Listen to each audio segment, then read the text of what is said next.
Empezamos. Jesús, buenas tardes. Buenas tardes. Y bienvenido a esta ciudad tan americana y tan americanista. Hombre, bien sabes. Qué mejor sitio que Sevilla, que fue la capital del mundo. Y como tú has dicho muy bien, la puerta que se abría al nuevo continente que es Sevilla. Permíteme un segundo, primero agradeceros a vosotros la invitación, a la Fundación Cajasol, a la Real Maestranza, al aula cultural del ABC y sobre todo al mítico diario ABC de Sevilla. ABC de Sevilla, que tiene mucho que ver con 1929, se funda en 1929, que es el año de la exposición iberoamericana. No, la Universal fue la del 92, el 29 fue la Universal. Curiosamente, cuando tú en Sevilla escuches exposición, es la del 29, cuando escuches la Expo, es la del 92. ¿Cuál es el propósito del libro? ¿Por qué te centras, o te has centrado en los dos libros en este asunto de ese proceso que yo decía antes que era complejo? Porque claro, es un proceso de descubrimiento geográfico, es un proceso de conquista militar, de conquista política, de proyecto de país, de Estado, de nación. Es un proceso de evangelización, se otorgan derechos, es un proceso lingüístico porque se lleva el castellano, se lleva hasta América. ¿Por qué te has metido en este? Bueno, principalmente yo creo que lo decía un poco el vídeo, ¿no? ¿Por qué tenemos vergüenza los españoles de haber realizado la mayor gesta que ha conocido la historia?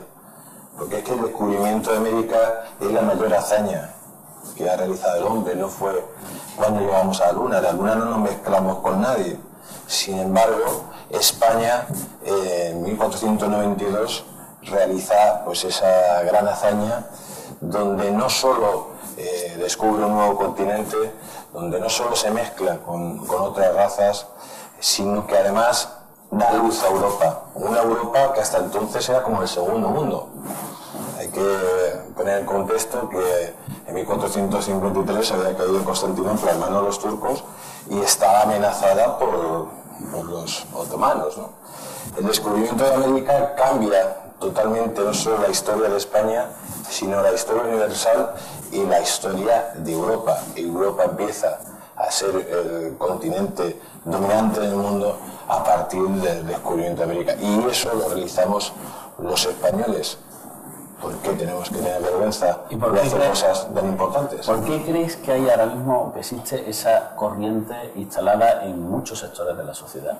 En muchos sectores de la sociedad, esa especie de vergüenza, culpa, complejo de lo mal que lo hicimos, que entramos en un... Por cierto, hay un alcalde que quería quitarle un nombre de Colón a una...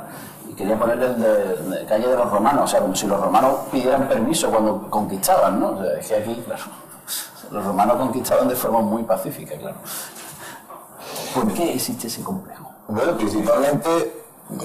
estamos hablando de que hubo una leyenda negra hace 500 años. Esa leyenda negra pues tenía su razón de ser, ¿no?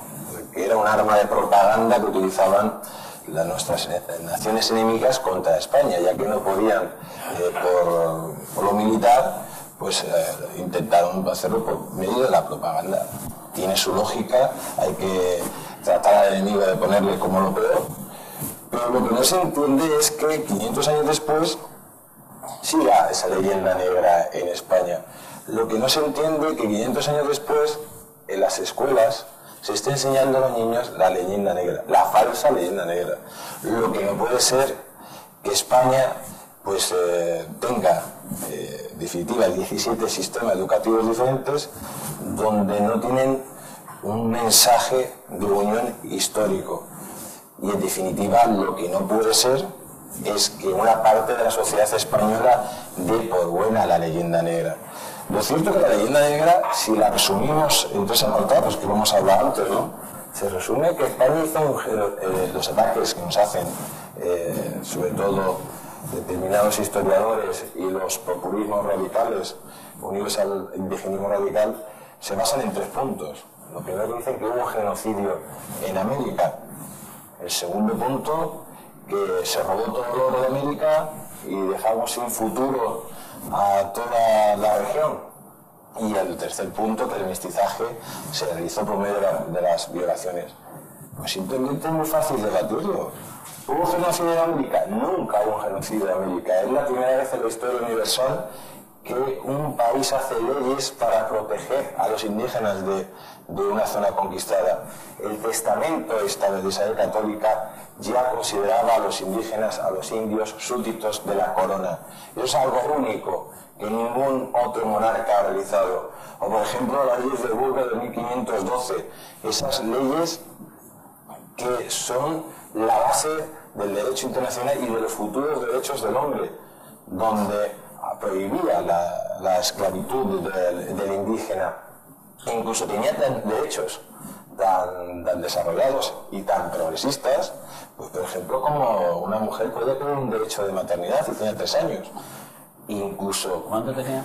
3 años de derecho de maternidad. ¿Ahora cuánto tenemos? 4 meses, ¿no? Cada vez menos. Al final se quedaron 2 semanas.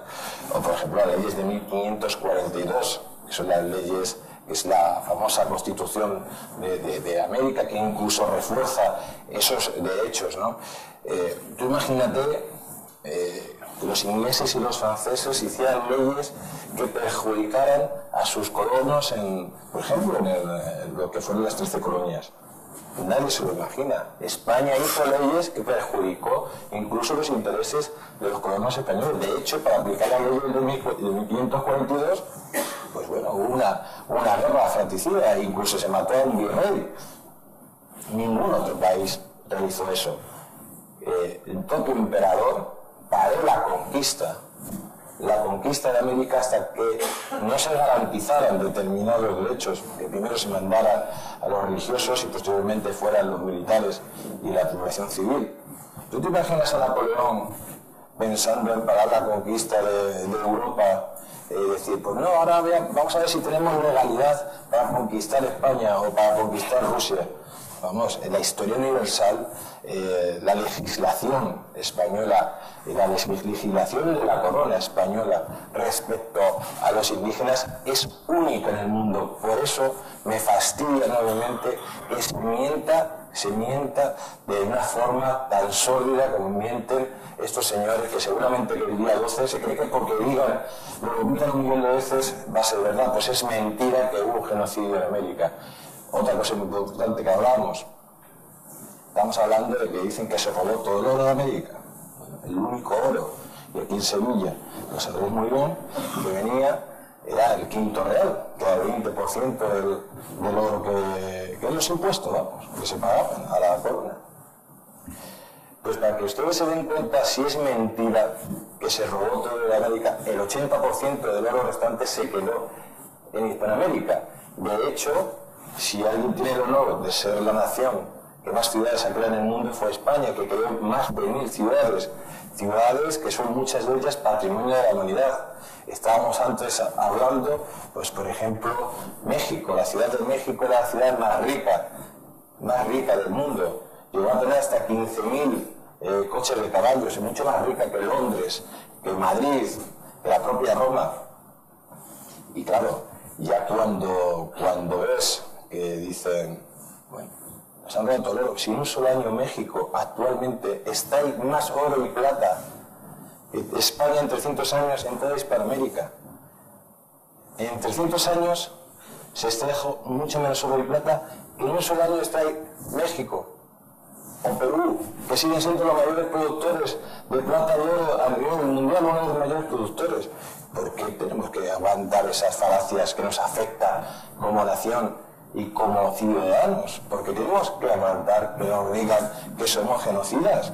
España no tiene nada que ver con los genocidios que se han producido, y además es un insulto a los verdaderos genocidios. Es un insulto a los verdaderos genocidios por la sencilla razón que hubo genocidios de verdad, que comparándolos con lo que realiza España, pues lógicamente es una cosa que no tiene, ni es justo, ni es verdad, ¿no?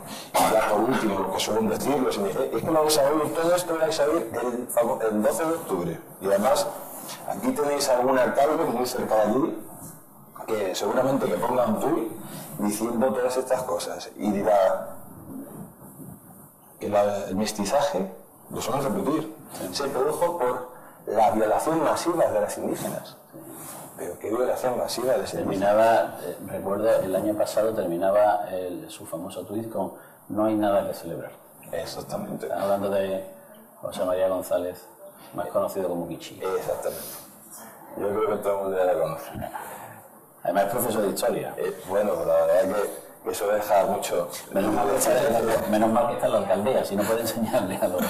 Pues seguramente, siendo profesor de historia, él sabrá exactamente, porque ha tenido acceso a los... ¿Cómo se produce el mestizaje? Pues hombre, el mestizaje que hablan estos señores, que son por violaciones, yo solo quiero decir una cosa. Yo no he visto a ningún violador que coja, le dé los apellidos a sus hijos y luego forme la familia, ¿no? Y además, el mestizaje y sobre todo las relaciones de amor que tienen incluso los conquistadores. Podemos hablar de Ponce León, que se casó con una indígena teniendo descendencia. Podemos hablar de la historia de amor de Vasco Núñez de Balboa con Anayasi. Pues hemos visto constantemente, por ejemplo, como Disney, nos habla de Pocahontas, que es la primera relación entre un europeo y una indígena, con un tal John Smith. Bueno, la verdad que no fue la primera relación, ni Pocahontas se casó con John Smith, ni nada por que se viera, ¿no? En definitiva, pues vemos pues, mismo Hernán Cortés, su relación con Malinche, cómo dieron los apellidos a sus hijos, o Pizarro, su hija Francisca Pizarro Yupalpi, que fue la primera noble mestiza que tuvo aquí en España.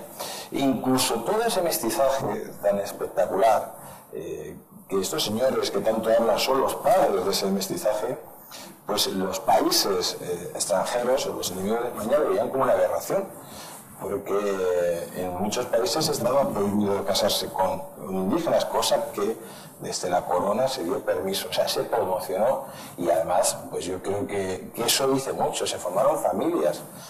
Yo no entiendo, o sea, yo no voy a matar a mis hijos, ¿no? Como hacían en muchas ocasiones las tribus americanas, que luego hablaremos de los sacrificios humanos. Sí, no, si te parece lo podemos mezclar. Yo es que leyendo tu libro, claro, las tres acusaciones caen en ciertas contradicciones, ¿no? Porque si hay genocidio, no puedes utilizarlos como mano de obra, o los matas o los pones a trabajar en la mina, las dos cosas no.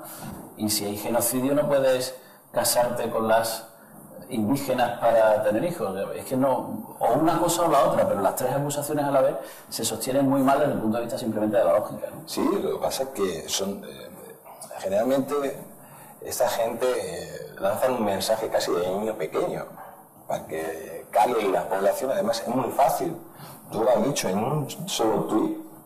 El alcalde de la ciudad próxima a Sevilla pues fue capaz de descalificar la labor titánica que hizo España en América. ¿Por qué? Porque lógicamente la población española pues a lo mejor no se le ha enseñado lo que se le tiene que enseñar, y cala ese mensaje en la ignorancia de mucha gente. Yo me acuerdo constantemente cuando estaba escribiendo el libro, te estoy hablando de españoles normales, no sospechosos, y me repetían las tres fases: matamos a todos los indios, robamos a todos y violamos a sus mujeres. Y es que eso ha calado, desgraciadamente, y por supuesto es indignante que esas simpleces pues calen supuestamente en un país donde el 100% de la población pues ha ido a las escuelas, y donde se nos supone que somos el país más antiguo de Europa, ¿no? Que tenemos que tener las cosas muy claras antes de admitir tanto insulto y calumnia, no sobre España. Es que la gente se cree que España es... No, es que España somos cada uno de nosotros. ¿Cómo era la América prehispana que se encuentran los conquistadores? Que se van encontrando a medida, por eso lo cuentan muy bien en el libro, a medida que la van recorriendo. Claro, no es llegar a América y bueno, ya hemos descubierto América, ¿no? Llegan, no sé, primero Colón no sabe dónde está, empezando por ahí, ¿no? Claro, hasta que no se descubre el Mar del Sur, hasta que no se sigue explorando, no se sabe muy bien qué es aquello, ¿no? O sea, ¿qué es lo que iban encontrándose a medida? Porque además lo cuentan muy bien, hay caciques pacíficos, pero hay otros que lo que hacían era un guiso con los que... se los guisaban literalmente y se los comían luego, claro. La verdad, mire, lo que se encuentran los españoles pues son una multitud, haciendo un resumen muy básico para que lo entendamos. pues una multitud de pueblos que no tenían nada en común entre ellos, que guerreaban entre ellos, que unos formaban como pues era el ganado de otros, y que lógicamente las condiciones eran pues bastante precarias y bastante salvajes. Yo voy a poner un ejemplo y voy a hablar de los mayas, por ejemplo. Los mayas, que supuestamente era la civilización, una de las civilizaciones más avanzadas. Cuando uno va a Chichén Itzá, que seguramente muchos de ustedes habrán ido, pues verán que le enseñan la explanada de los cráneos, esa explanada de los cráneos que cuando llegan los españoles se sienten horrorizados, donde se encuentran miles y miles de cabezas descarnadas clavadas en el suelo. O cuando ven el cenote sagrado, pues lógicamente hablaban de que tiraban a doncellas. Se ha descubierto que no eran doncellas, eran niños entre 3 y 11 años. Hay niños que a veces les descuartizaban, los tiraban o directamente los despeñaban. O bueno, los miles de sacrificios que hacían. Además, por ejemplo, pues el sumo sacerdote, ¿no? Pongamos un ejemplo. Pues cuando hablaba al pueblo, en la famosa pirámide del castillo, les hablaba al pueblo y les decía: tenemos que hacer sacrificios humanos para que haya más cosechas, para que esto funcione. Y entonces, imagínate que las cosechas habían sido muy malas, ¿no? No te creas que decía, me he equivocado, y perdonen, ¿no? Decía, como no hemos hecho los suficientes sacrificios humanos, tenemos que hacer todavía más. Ese es un ejemplo que se encuentran los españoles. Por ejemplo, algo que reivindican, lo que decías antes, los de la CUP, cuando quitan la estatua de Colón, a lo mejor quieren poner una estatua por un indio antropófago, ¿no? Los aztecas no solo sacrificaban a seres humanos, sino que utilizaban al resto de las tribus, los utilizaban como ganado para comer. De hecho, era la proteína que más se utilizaba porque allí no había cerdos, no había vacos, etcétera. No se podía mantener esa civilización.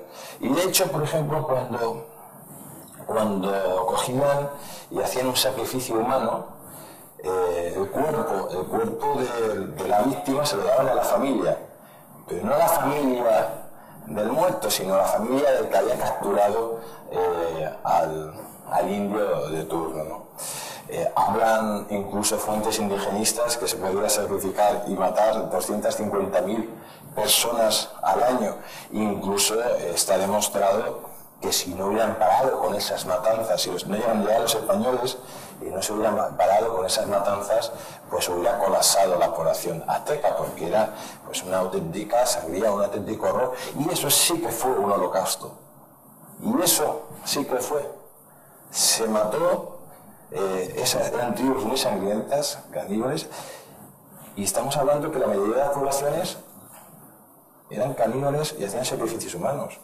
Pongamos un ejemplo de su barbarie. Hablando de esclavitud, la mayoría de las mujeres solían ser esclavas sexuales, ¿no? Y había zonas donde si tenían un hijo con el cacique del turno, el cacique tenía sus mujeres, ¿no? Pero si tenía un hijo con alguna de estas esclavas sexuales, posteriormente ese niño era sacrificado y luego se lo comían. Entonces, ¿qué está reivindicando estos analfabetos de que el día 12 de octubre sea el día de la resistencia indígena? ¿La resistencia de quién? ¿Del que se comían vivo? Ellos. Es que es tan absurdo y es un insulto a la inteligencia que es que me duele terriblemente, me duele el corazón que haya personas que hayan nacido aquí en España y que mezclen tanto el odio con la ignorancia de su propia historia. Vamos a hablar de algún asunto más agradable, porque ya cerca de la hora de la cena y escucha esto. ¿Qué influencia tiene no solo Fray Bartolomé de las Casas, sino qué influencia tiene la Iglesia, la reina Isabel, incluso me atrevería a decir, aunque no esté de moda, qué influencia tiene el humanismo cristiano, la visión cristiana del ser humano, ¿no? De todos hijos de Dios, todos con derechos, todos protegidos, ¿no? por esa condición, para que se estructuren esas leyes que protegen a los indígenas. Que eso creo que, cuando se habla de la evangelización, se habla así de los predicadores, pero hay una evangelización más legal, diría yo, ¿no? Que es la que lleva esa cosmovisión, esa visión del ser humano, la lleva a la ley. Entonces, tú no puedes matar o tú no puedes esclavizar porque esas personas son hijos de Dios. ¿Qué influencia tiene eso? Pues yo creo que es fundamental. La verdad que cuando Isabel la Católica pues lanza la expedición, la mayor empresa que ha conocido el hombre, tiene un fin fundamental, que es conquistar, pero sobre todo conquistar almas para la religión católica. Eso ya es determinante, es la base de la conquista como tal. O sea, si vemos la gran diferencia, y permítame que no ponga para que la gente compare con otros países, la gran diferencia de la conquista era evangelizar y llevar la civilización al nuevo mundo. Otros no querían llevar la civilización al nuevo mundo, querían llevar su civilización sin contar con los que estaban allí. Por lo tanto, yo creo que es determinante en la historia de América la Iglesia Católica. Porque se hicieron también las leyes de Burgos de 1512, por las denuncias también de los clérigos de los abusos, que también hubo abusos, o sea, hay que decirlo, de gente pues despiadada que se aprovechaba de la situación y de la ilegalidad, bueno, de la situación alegal que existía sobre los nuevos territorios, ¿no? El famoso discurso de Montesinos hace que Fernando el Católico tome la decisión de decretar las leyes de Burgos. Incluso también las leyes de 1542 pues son las críticas que hace Bartolomé de las Casas. Lo que pasa es que Bartolomé de las Casas tenía muchas veces razón en el fondo, pero no en las formas. Exageró de forma descarada los datos para llamar la atención del emperador.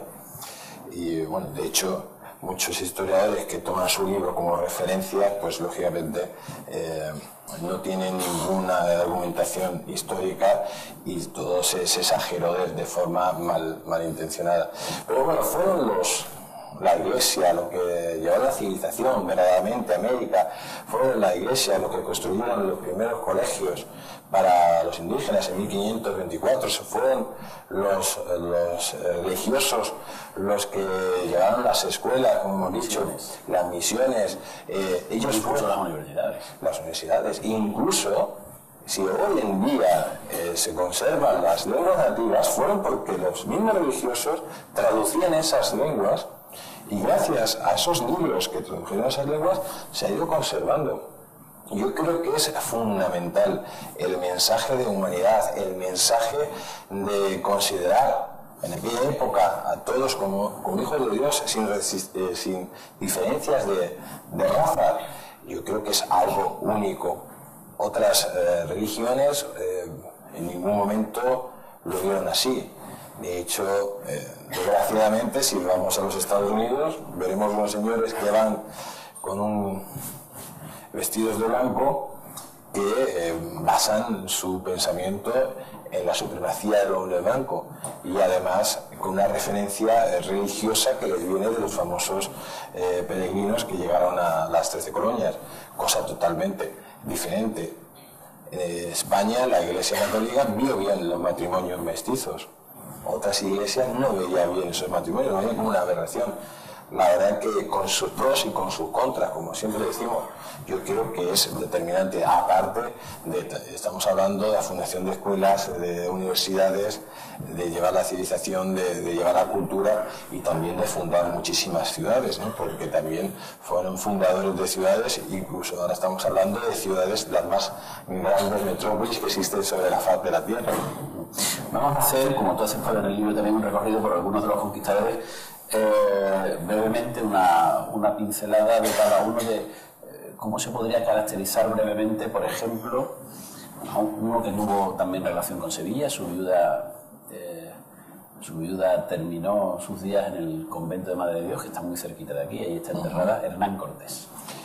Bueno, Hernán Cortés, que dicen también tiene otros historiadores catalanes que es catalán, ¿no? Igual que María Teresa de Jesús y Cervantes. Y Colón. Y Colón, no lo olvidemos. A Colón que le quieren quitar la estatua. Y Messi. Bueno, Messi podría decir, por lo menos vivía allí. Pero Hernán Cortés no creo que viviera en esa época por esos territorios españoles del noreste, ¿no? La verdad que Hernán Cortés es, yo creo, uno de los personajes históricos fundamentales para entender la historia universal. Hernán Cortés, que dicen, y yo lo digo en el libro, pero para que la gente lo entienda, el conquistador de México, pero eso es falso, porque Hernán Cortés nunca conquistó México, porque México no existía, porque México nace a partir de Hernán Cortés. Por eso Hernán Cortés es el padre del actual México, al cual amó y quiso ser enterrado allí, en México, ¿no? Yo creo que es un personaje con unas habilidades diplomáticas excepcionales, con unos conocimientos militares bastante amplios, era un estudioso de Alejandro Magno y sobre todo una persona que fue capaz de analizar la situación que crearon los aztecas respecto al resto de tribus que tenían alrededor y pudo liderar una rebelión indígena para terminar con la tiranía de los aztecas. En todo esto hay una persona fundamental, que es el amor de Hernán Cortés, que fue Malinche, a la cual amó locamente. Malinche, aunque desgraciadamente en México la tienen considerada pues como una traidora, sabemos también el carácter machista, y esto aquí sí, con mucha razón, de llamar traidora a Malinche. Yo no sé por qué es traidora, si era una esclava sexual que se iban pasando de unos a otros y tenía, veía las aberraciones que hacían unos, entre comillas, supuestos mexicanos contra otros, y lógicamente vio en Hernán Cortés la posibilidad de ayudarle y cambiar esta situación. Puntos importantes de Hernán Cortés. Pues el punto importante es sobre todo su capacidad de decisión, ¿no? Cuando llega a Cozumel, pongamos un ejemplo, que es una isla al lado de Yucatán, es capaz rápidamente de pactar con los indígenas, de crear bases sólidas para que posteriormente nadie se levante. Eso es un ejemplo. Cuando decía a un pueblo, no lo cogía y lo sometía, sino que pretendía que se aliaran con él, y de hecho se aliaban. La verdad que, porque, llegamos aquí un paréntesis, porque por ejemplo Alejandro Magno, que hizo algo parecido, le tienen en el altar de la historia y Hernán Cortés no, simplemente porque fue español. Es que ya está bien, es que hacemos, hay que quitarnos la cara de tontos, ¿no? Hay que ser español, hay que estar muy orgulloso de serlo y además muy orgulloso de nuestra historia. Si a Hernán Cortés se le trata mal, a Pizarro ya. Pizarro es el malo malísimo. Lo malo malísimo de la película. Bueno, Pizarro, yo creo que la mayoría de las biografías pues le ponen de genocida. A mí que me expliquen cómo con un ejército tan minúsculo pues se puede realizar un genocidio. Todo lo contrario, Pizarro, pues que una persona, hay que tener en cuenta que era una persona que no sabía prácticamente leer y escribir, y la inteligencia que tuvo, la decisión que tuvo. Y aquí me gustaría hablar de un apartado muy concreto, porque Pizarro hizo 3 expediciones, y en la segunda, después de multitud de fracasos, se encuentran en la isla del Gallo, que es un hecho, yo creo que tienen que conocer todos los españoles. Y en esa famosa isla del Gallo toma una decisión extrema Pizarro, ¿no? Y traza en la playa, con su espada, traza una raya y les indica a sus soldados que quien quiera la fama y la gloria, que atraviese esa raya, y quien quiera la pobreza, que vuelva a Panamá. Y ahí se produce un hecho que yo creo que se te pone las carnes de gallina, cuando esos 13 valientes atraviesan esta raya, y esos 13 valientes pasarían a la fama y a la gloria con los famosos los 13 de la fama, ¿no? Posteriormente, después de esa expedición, donde sufrieron multitud de calamidades, pues Pizarro, ya en una tercera y ya con capitulaciones del emperador, inicia la conquista del imperio inca. Yo creo que Pizarro es maltratado cuando ha sido el héroe español que más territorios ha aportado a la corona. Yo creo que la imagen de Pizarro, o como héroe, su hazaña es superior a la de Colón, porque tuvo que intentarlo 3 veces. Y sobre todo, cómo Pizarro, sabiendo que Atahualpa le preparaba una trampa en Cajamarca, si ustedes ven los documentales, parece que Pizarro iba ahí con tanques, con aviones. No. Pizarro iba con un arcabuz que cada vez que se disparaba se tardaba 5 minutos en volver a disparar. Y en muchas ocasiones esos arcabuces en esas zonas ni funcionaban por la humedad. La gran superioridad, digamos, militar española, pues eran los caballos y los perros de la guerra, lo que las hacían superiores a los indígenas, pero verdaderamente el número de los indígenas les hacía muy superiores a lo que fueron los españoles, a los conquistadores.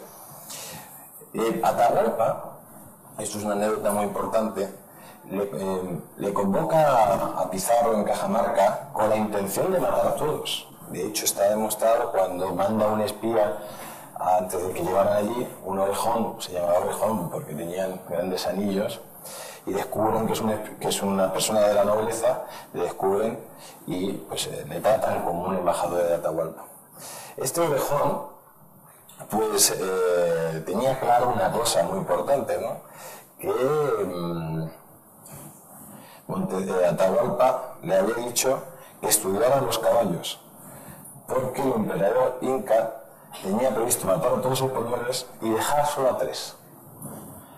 Al que cuidaba los caballos, al herrero y a un supuesto veterinario. Y a esos 3, aunque sea una brutalidad, tendría la intención luego de castrarlos, ¿no? Y eso es lo que lleva a Atahualpa a convocar a Pizarro en Cajamarca con un ejército de 40.000 lanzas.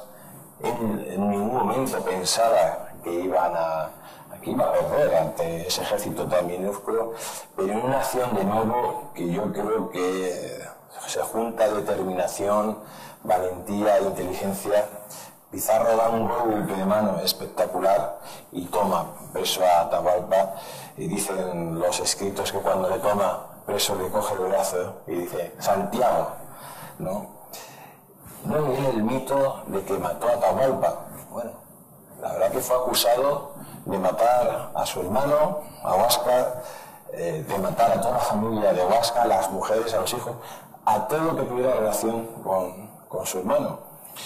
Y también viene el mito que le puede pagar el famoso rescate que llena la habitación de oro y plata que tenían que haberle sacado. Si Pizarro comete ese error, de hecho Pizarro se llevaba muy bien con Atahualpa, fueron sus capitanes los que dijeron que no cometiera ese error, pues lógicamente hubiera durado medio día porque hubiera sido exterminado por el inmenso ejército inca, ¿no? En definitiva, Pizarro, una persona que tuvo que luchar contra sus propios compañeros, como contra Almagro, que tuvo que legislar, que creó ciudades, como por ejemplo Lima, y que se unió a la nobleza inca, sabedor de que en esos momentos nacía un país mestizo como Perú. Por último, descúbrenos algún descubridor. Bueno, alguno de los conquistadores que no hayan dado el salto a la fama o a la gloria como los demás y que merezca la pena y que esté en el libro. Pues voy a nombrar varios. Por ejemplo, nos han hablado de la conquista del oeste, y los españoles conquistaron el oeste americano muchísimo antes que los anglosajones, ¿no? Pues podemos hablar de Coronado, podemos hablar de Juan Doñate. Juan Doñate es el padre de los actuales del sureste de los Estados Unidos. De hecho, es curioso Juan Doñate que le hicieron una estatua gigantesca, y ante las quejas de los indígenas, pues no es la primera vez en la historia que se pone la estatua a alguien y no ponen el nombre de quién es, se llama. Es curioso, ¿no? También tenemos al bravo Hernando de Soto, que recorrió 10 estados de los actuales Estados Unidos, y para mí Pues, por supuesto, Cabeza de Vaca, que es el gran caminante, el primer caminante europeo de lo que son Estados Unidos, y hay un personaje, pues yo creo excepcional, que es Menéndez de Avilés. Menéndez de Avilés, que le llamaban el dueño del Caribe por sus conocimientos marítimos, fue el gran colonizador de la Florida. Hay que recordar que la Florida se mantenía inexpugnable durante muchos años, y fue Menéndez de Avilés, frente a la amenaza de los hugonotes franceses, se enfrenta a ellos en situación muy complicada, atravesando sus soldados para poder atacar el fuerte de Charlotte, para poder atacar a los franceses. Atravesaron ciénagas, atravesaron selvas, etc. Y después de esa victoria se funda la primera ciudad de los Estados Unidos, que es San Agustín de la Florida, donde se hizo la primera cena de acción de gracias. No la realizaron los peregrinos anglosajones, sino la realizaron los españoles, una cena de acción de gracias con los indígenas. Y además es la ciudad donde se realiza, de los Estados Unidos, donde se realiza la primera misa, ¿no? Además es una ciudad muy bonita, les recomiendo todo verlo, porque tiene un castillo de coquinas espectacular, un castillo muy parecido como el de San Juan de Puerto Rico, hecho de coquinas, imagínate. Para hacerlo de la cantidad de coquina que se cogía en el castillo. Además dicen que la coquina es un material muchísimo mejor que la piedra, porque asimilaba mejor los cañonazos, las balas, ¿no? Y de hecho el castillo de San Agustín de la Florida fue inexpugnable, nunca nadie lo pudo tomar. Muy bien, pues si te parece bien, iniciamos sí, por supuesto, el turno de palabra. Las personas que quieran preguntar, insisto siempre, como en todas las sesiones de la Hora de Cultura, que sean preguntas lo más directas posible, por favor. Es vergonzoso para España que el defensor de Cartagena de Indias, el señor que derrotó a la mayor flota de desembarco naval que jamás había conocido el hombre hasta la historia, con solo 6 barcos y 2.600 hombres, pues que lógicamente no tenga el reconocimiento que se merece. Porque sin hablar del esto, hoy 500 millones de personas no hablarían el español. Si hubiera caído Cartagena de Indias, hubiera caído como ficha de dominó todo el imperio español. Y yo creo que se merece no una estatua como se ha hecho en Madrid, sino miles de estatuas, no solo aquí en España, sino también en Hispanoamérica, en reconocimiento a un valor, a un marino invencible y a un país español universal. Yo me acuerdo cuando vas a Londres y estás en Trafalgar y ves a Nelson allí, que más alto ya no lo pueden poner, más alto ya no lo pueden poner, y allí nadie pide que quiten a Nelson y pongan a, no sé... Además Nelson no fue invencible porque fue derrotado por los españoles en Tenerife, por el general Gutiérrez. Blas de Lezo sí que fue invencible. Blas de Lezo y Álvaro de Bazán, cosa que los ingleses no tienen marinos invencibles con tanto que presumen. Por allí.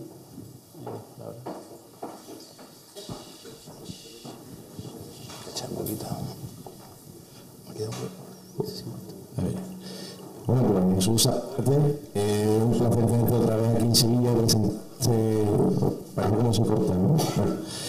Que como decía, que es un placer tenerte otra vez aquí en Sevilla, me alegro de volver a verte, enhorabuena en primer lugar por este magnífico libro. Bueno, aprovecho más de la pequeña cuña publicitaria, porque creo que viene el caso, puede interesar al aforo. El próximo día 12 de octubre habrá un acto en la Plaza del Pan de varias entidades cívicas, que es precisamente eso, una celebración del Día de la Hispanidad. El que quiera pasarse está invitado. Y bueno, lo que quería comentar era, el otro día aquí, precisamente en esta fundación, estuvo Pérez Reverte y dijo que él odiaba a España, que cada vez que se le juntaba todos los días, la odiaba. ¿Qué le decimos a Pérez Reverte? Bueno, la verdad que no sé en qué contexto lo dijo, pero yo sí puedo... Yo solo puedo decir, en contestación, que yo amo a España. Es un país con la historia más importante de todo el mundo, y además, ¿cómo se puede odiar a los españoles cuando uno se da un paseo por aquí con Sevilla y ve a una gente como vosotros que es una gente increíble, y no solo en Sevilla, sino en el conjunto de España. La verdad que es un país único en el mundo, y por eso 70 millones de personas vienen aquí. No tenemos que ser tan negativos, tenemos que ver ya las cosas buenas de nuestro país, que son muchísimas. Tenemos una calidad de vida increíble, y como aquí no hay ningún lugar.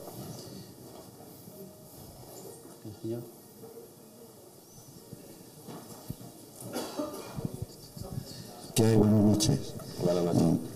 Yo ayer, cuando leí la conferencia suya, la entrevista que le hacen en ABC, a mí lo que más me ha movido a venir hoy aquí ha sido la falta de complejo, de inferioridad que usted ha demostrado, atreviéndose a llamar y aplicar otra vez, después de muchísimos años, el término hispanoamericano, atribuido a personas que no tienen nada que ver con ellas, aunque defendieron muy bien América hasta el extremo de costarnos en los presupuestos generales del Estado mucho más implicaciones que las que se tenían aquí en España. Y yo por eso quiero darle la enhorabuena, y eso es lo que a mí me ha traído aquí hoy. Pues muchísimas gracias. Ahí, perdona, al hilo de lo que dice este señor, hay una batalla lingüística, o de formación profesional, una batalla lingüística que se pierde, que es cuando ya es Latinoamérica. Cuando ya es Latinoamérica, pues en Latinoamérica el Columbus Day en Nueva York se celebra bajo el patrocinio de Italia, no de España. Y bueno, también hablas de Américo Vespuccio, como se le pone el nombre de Américo, que es una especie de mangazo ahí que se da, ¿no? Y no se reivindica el término Hispanoamérica. En la literatura sí, porque en la literatura no hay más remedio, porque no existe literatura latinoamericana, porque los americanos no escriben en latín. Si existe literatura, claro, hispanoamericana, es que ahí no se puede, pero incluso ahí también se está intentando meter el boom latinoamericano. No es el boom latinoamericano, es el boom hispanoamericano, si queremos ser rigurosos. Exactamente. Bueno, en primer lugar, darle las gracias a este señor por sus palabras tan bonitas. Y lógicamente, estaba hablando ayer con un amigo y además me contaba una anécdota de un famoso doctor que inicia una conferencia en Buenos Aires y empieza a hablar en latín. Y entonces, pues todo el público pues se queda sorprendido, ¿no? Y dicen, bueno, ¿pero qué está usted hablando? Y dice, no, es que como es una cumbre iberoamericana, latinoamericana, pues hablo en el idioma en latín, ¿no? Porque si ustedes hablan en latín, pues tendrían el nombre latinoamericano. Es que este es el punto, el concepto latinoamericano lo incluyen los franceses en el siglo XIX, y lo incluyen, pues sobre todo para hacer de menos, digamos, lo que es la cultura. Y para incluirse ellos. Porque, por ejemplo, nadie habla de la África francófona, también sería el África latina, ¿no? O porque no hablan de Canadá, del África latina, del Canadá latino. La verdad que nos ganaron por la manga de nuevo el concepto. Desgraciadamente todo el mundo habla de Latinoamérica. Yo le pregunté una vez a un hermano hispanoamericano, digo, ¿tú sabes por qué os llaman latino? Dice, no, porque somos una raza diferente. Digo, no, hombre, digo, si te llaman latino, digo, será por la herencia española, y lógicamente la definición adecuada es Hispanoamérica, porque es que Latinoamérica no existe, porque es que los latinos que vivían al norte de Italia no colonizaron y civilizaron Hispanoamérica. Y ya está bien, hay que ganar la batalla de las palabras, que como tú muy bien has dicho, pues es la base para ganar la batalla de la verdad y de la justicia. ¿Más preguntas? Aquí, caballero. Un segundo, que le van a traer el micrófono. Gracias. Buenas tardes. Tengo una curiosidad. ¿Por qué nunca, hasta ya a principios del siglo XIX, prácticamente cuando empiezan las guerras de independencia de los diversos países hispanoamericanos, la corona española no manda tropas regulares a Hispanoamérica? Porque todo el siglo XVI-XVII los tercios combaten en Europa, en África, en fin, multitud de teatros de la guerra, menos en América, jamás. O sea, hay un vacío de tropas. En el siglo XIX me está diciendo. Sí, a partir de Fernando VII ya manda tropas allí regulares. De hecho, y pocas. La mayor parte de las unidades que combaten son a favor de la corona española, unidades de indígenas, entre comillas, contra criollos, contra descendientes de españoles, que son los que se sublevan. Bueno, pues yo creo que principalmente porque sí se mandaban tropas españolas y había... Lo que pasa es que no en la cantidad que a lo mejor se mandaron en la guerra de emancipación de los países hermanos. No existe un solo tercio español siglo XVI-XVII que esté destinado a América. Porque, como decíamos antes, se creó un nuevo mundo también y se crearon sus propias unidades, tanto de españoles como criollos. Y eso es lo que, pues de alguna forma, le daba también esa diferenciación con las tropas españolas formando parte del mismo ejército. Lo cierto es que España, a diferencia, por ejemplo, de otros países, pues aunque existía el virrey de la zona, era prácticamente el rey. Estamos hablando, imaginemos el virreinato de Nueva España. Estamos hablando de prácticamente todos los Estados Unidos, todos los estados mexicanos, todo Centroamérica. Pues, por ejemplo, los lanceros de cuero fueron unas unidades, por ejemplo, propias que se crearon para vigilar lo que es la frontera de Norteamérica, ¿no? Además con un éxito excepcional, con 5.000 personas se vigilaba una frontera casi de 5.000 kilómetros, porque además también se tenían que ajustar a la situación del clima, a la situación que se vivía, porque por ejemplo, de hecho incluso los mismos conquistadores cuando llegan a América tienen que pergeñárselas para que verdaderamente acoplarse a la guerra con el indio, ¿no? Van metiendo el algodón dentro de sus corazas para cuando le lancen esas flechas envenenadas, y yo creo que lo que se hizo es un ejército acoplado a la situación del clima y a las necesidades. De hecho, por ejemplo, y hemos hablado antes de la batalla de Cartagena de India, pues fue determinante que los españoles y el conjunto de americanos, en este caso colombianos, pues estuvieran aclimatados al clima, cosa que los ingleses no lo estaban, y fue determinante para que posteriormente perdieran la batalla, ¿no? En definitiva, yo creo que crearon sus particularidades, pero siempre sobre la base de un régimen, del régimen español y sobre todo el ejército español, que tenía unas normas muy establecidas y muy rígidas. De nada. Aquí.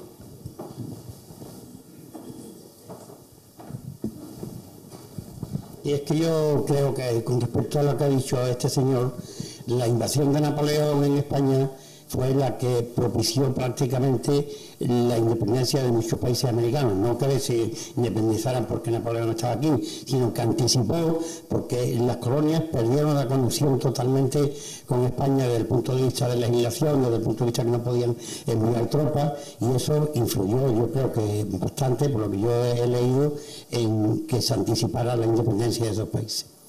¿Puede pasar el micro al señor que está detrás? Quería preguntar. Hola, buenas tardes.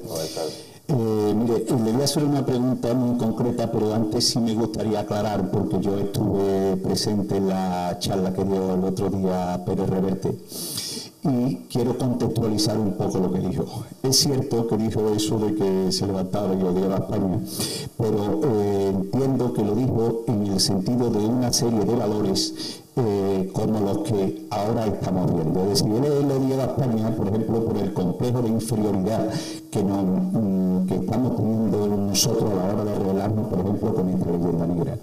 Él hablaba sobre el tema de la envidia entre los españoles. Él hablaba de instituciones como la Inquisición que hicieron daño. Pero en ningún caso, y cualquiera que haya leído, por ejemplo, en el semanal de ABC, la historia de España que viene contando Pérez Reverte, bajo ningún punto de vista se le nota que él odia a España. Quería contextualizarlo porque me parece mal que ya que él no está aquí para poderlo aclarar, yo lo que percibí fue un amor a España. De hecho, lo que él vino a disertar fue sobre Cervantes en la batalla de Lepanto. Y habló de la gloria y de lo que él sentía por Cervantes como soldado y como escritor. Una vez dicho esto, sí me gustaría decir que para combatir esta infamante leyenda negra, a partir de ahora, cómo quitarnos ese complejo de inferioridad y cómo hacer para combatir precisamente a tanta literatura anglosajona que tanto daño nos ha hecho. ¿Qué medidas entiende y qué medidas propone para que de alguna manera, lo mismo que estamos mal celebrando el cuarto centenario de la muerte de Cervantes, que seguro que no tiene nada que ver con lo que están haciendo los ingleses con Shakespeare, qué medidas propone para que nos quitemos el papanatismo y el acomplejamiento que tenemos? Gracias. Nada, gracias a ti. Bueno, en primer lugar, como medida esencial necesitamos tener, principal, un sistema educativo único. No podemos tener 17 reinos de taifas donde se estudia una historia totalmente diferente en Castilla y León respecto a Extremadura o Andalucía. No podemos tener regiones de España donde se estudia el odio al español.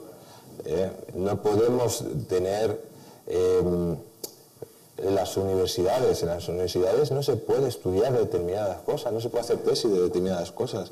Hay que abrir las universidades y hay que dejar de tener tanta endogamia en todo ese sentido. Y sobre todo que la gente sepa verdaderamente sus raíces. Y las raíces de España, a pesar de que, bueno, tenemos luces y sombras, tenemos muchísimas más luces, tenemos muchísimas más cosas que celebrar. Y sobre todo, tener argumentos para callar ya la boca a estos voceros de la leyenda negra, ¿no? Y los argumentos solo se realizan, pues, como decíamos aquí, ¿por qué no tiene Blas de Lezo una película?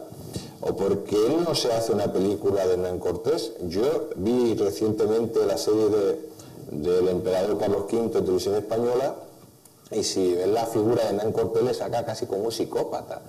De hecho, luego posteriormente los personajes hablaban de la serie y hablaba la que hacía de Malinche, y hablaba de que había sido la conquista una masacre.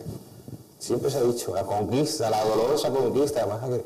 Oiga, ¿y por qué no hablan de que la Segunda Guerra Mundial también fue dolorosa, sangrienta, o la guerra de Napoleón? Solo la guerra que hace es sangrienta y es lo peor. Pues no, yo creo que eso es importante. Y sobre todo ya la gente hablar como sin complejos. No hay que tener complejos, no hay que tener miedo de decir que se siente un español, porque es que nos sentimos españoles porque hemos nacido aquí. Aquí han nacido mis padres, mis abuelos, mis antepasados. Y si yo he nacido aquí es precisamente porque ellos han trabajado por nosotros, han dejado su vida, su sudor, para darnos pues un país como el que tenemos ahora, que tenemos que cuidarlo un poco, que nos portamos cada día peor con él. Esto no tiene sentido, ¿no? Y sobre todo ya decir basta y no tener miedo de sentirse español, que eso es lo que somos, y sobre todo no hay que pedir perdón por serlos. No tenemos que pedir perdón por nuestra historia, todo lo contrario, nos tienen que dar las gracias de ser como somos, de haber hecho lo que hemos hecho, de llevar la civilización, de civilizar un continente entero, y sobre todo un continente hermano. Es que el día 12 no se celebra el Día de España, el Día Nacional de España. El día 12 es un homenaje a la Madre España, la cual fecundó tantos países, y a tantos países hermanos se le ha dado la base de lo que son hoy. Por eso atacan a España porque destruyendo la identidad de España, destruyendo lo que significa España, se puede destruir todo lo que es Hispanoamérica.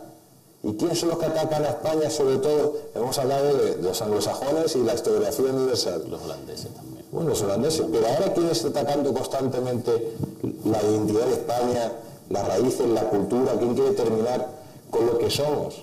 Pues esos populismos radicales y ese indigenismo radical, porque quieren implantarnos un pensamiento totalitario que, como hemos dicho antes muy bien, generalmente no llega a ningún buen puerto. Y lógicamente hay que defender lo que somos, nuestra identidad, porque si no defendemos nuestra herencia, seguramente que nuestros hijos pues tendrán un futuro bastante incierto. En definitiva, un país que olvida su pasado es un país sin presente y un país sin futuro. Para fortalecer los presidios de San Agustín, San Mateo y demás. Y de hecho las quejas de Navidad son muy curiosas porque se quejaba de que el gobernador de Puerto Rico, de Santo Domingo, de La Habana, se quedaban esos soldados y no llegaban nunca a la Florida. Y ahora mi pregunta, me acabo de comprar el libro, acabo aquí hojeando el índice y creo que usted no trata el tema naval de la conquista de América, todo lo que significó el nexo, el puente que se creó para América y aparte también las grandes hazañas navales que se hizo, por ejemplo, derrotando creo que a Cavendish en el Pacífico y demás hitos también importantes. Y no sé si lo tratan, porque no he leído el libro, pero quería preguntarle eso. Te voy a responder muy rápido porque me he dicho que no tengo tiempo. Bueno, yo creo que se trata constantemente porque se habla de Cristóbal Colón, se habla de las expediciones de Ojeda, la expedición de Hernán Cortés es también una expedición naval, la expedición de Pizarro es una expedición naval. Lo que pasa es que daría para tantos libros hablar exclusivamente de los diferentes exploradores y conquistadores navales.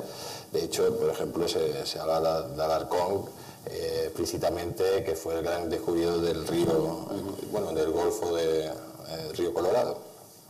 La última. Buenas noches, enhorabuena por el coloquio. En primer lugar quería puntualizar sobre el tema, estábamos comentando aquí, sobre el tema del genocidio, que un genocidio verdadero es el que cometió, por ejemplo, lo que fueron las Provincias Unidas del Río de la Plata contra los indios de la Patagonia, o cuando se independiza Chile contra los mapuches, que hasta bien poco asesinando a los mapuches y había guerra. Y en segundo lugar, sobre el tema de la estatua, de los tuits también de la famosa alcaldesa, etcétera, yo creo que estas personas no se han informado o mínimo adentrado dentro de la fuente, porque en la propia crónica de Bernal del Castillo te dice que los promotores y los que financian la expedición de Hernán Cortés son dos catalanes, Jerónimo y Jaume Trías. El que financia la expedición, o los que financian la expedición de Francisco Montejo y la conquista de Yucatán son tres catalanes y un factor que se llama Joan Burán. Y uno que acompaña a Hernán Cortés durante toda la conquista, que es mercader, pero que Bernal del Castillo lo toma como conquistador, es un Joan Soldevila. Para que ustedes vean lo que la ignorancia provoca en esta gente que no quiere ir o nos quiere aculturar. Muchas gracias y... Eso pasa también, aunque no tenga nada que ver con esto, pero es que si no lo digo revienta, me hace mucha gracia porque parece que durante los años de Franco no hubo ministros vascos ni catalanes, cuando fueron la mayoría de los gobiernos de Franco, pero claro, en fin. Que el día 23 de noviembre, quédense con la copla, 23 de noviembre, día de San Clemente, día de la conquista de Sevilla, la reconquista de Sevilla por parte de San Fernando, tenemos a Carmen Posadas, hay Aula de Cultura, y tenemos a Carmen Posadas aquí en el Aula de Cultura. Muchas gracias a la Fundación Cajasol, muchas gracias a la Real Maestranza de Cabellera y al diario ABC, que bueno, estamos haciendo el Aula de Cultura de hoy, sirve para mucho, para quitarnos estos complejos y para situarnos en el mapa de la historia y en el mapa de la actualidad. Y muchas gracias a Jesús Ángel, te llamas como mis dos hijos, Jesús, no puede ser Jesús Ángel Rojo Pinilla, que nos ha deleitado con este libro que sigue a la venta y que se lo recomiendo. Muchísimas gracias, buenas noches y hasta el día 23 de noviembre. Gracias.